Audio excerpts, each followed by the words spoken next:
My mother-in-law's funeral was perfect, then the affiant umble reading her real obituary. Everyone thought Patricia was a saint. The priest's first sentence proved we'd all been living her lie. My mother-in-law died peacefully last Tuesday, surrounded by family, lung cancer, 3-month battle, graceful exit, white roses, handles, Messiah, donations to the Children's Hospital, where she'd volunteered for 30 years. Even picked her casket satin lining to match her favorite lipstick. The church overflowed with mourners, fellow volunteers, former patients, 3 mayors, the governor's wife, my husband. David sobbed quietly beside me, clutching the eulogy he'd practiced all week. Our daughters wore the pearl necklaces their grandmother had given them last Christmas. Father Martinez began reading from his prepared notes, then stopped, frowned, flipped through pages with increasing confusion. This isn't. I am sorry, there seems to be some mistake. A woman I'd never seen before stood up in the back pew. Severe black suit, steel gray hair, briefcase in hand. No mistake, Father. Please continue reading Patricia Morrison's actual obituary. David stood up. Who the hell are you? Rachel Chen, your mother's attorney for the past 47 years. She instructed me to ensure her true life story was told at her funeral. Father Martinez has the correct document. The priest looked nauseous but continued reading in a shaky voice. Patricia Louise Morrison, age 73, no artist and identity thief, died Tuesday at Mercy General Hospital, finally using her real name for the first time since 1974. The church erupted. David lunged forward, but I grabbed his arm. The woman minus Rachel minus remained standing, watching us all with cold satisfaction. Father Martinez continued, born Mary Catherine Sims in Detroit. Patricia murdered the real Patricia Morrison in 1974, assumed her identity, and built a 50-year facade of charitable works funded by systematic theft from the very organizations she claimed to support. My body went numb. Who'd taught my daughters to bake? Who'd held my hand through 2 miscarriages? Who'd paid for David's college when his father left? She embezzled $2.7 million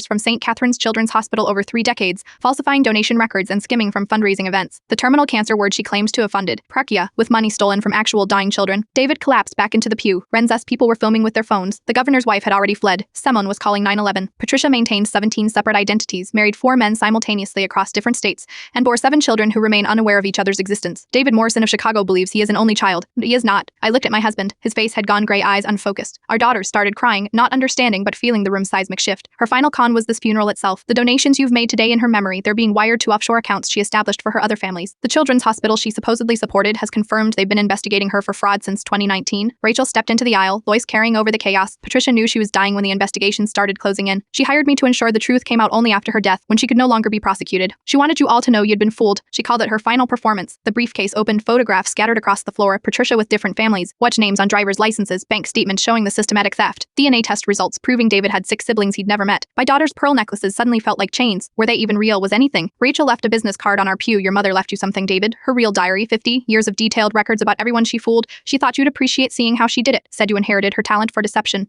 David ran outside to vomit. I gathered our girls and followed, stepping over scattered photos of the woman we'd loved. The woman who never existed. The church emptied in minutes by evening. News vans surrounded our house. By midnight, FBI agents were seizing everything Patricia had ever given us. Her diary arrived by courier the next morning. David burned it unopened in the backyard. I saved 1 page that fell from the flames. Her last entry found us. The greatest magic trick isn't making something disappear. It's making people believe in something that was never there. Even in death, she was still teaching us lessons, just not the ones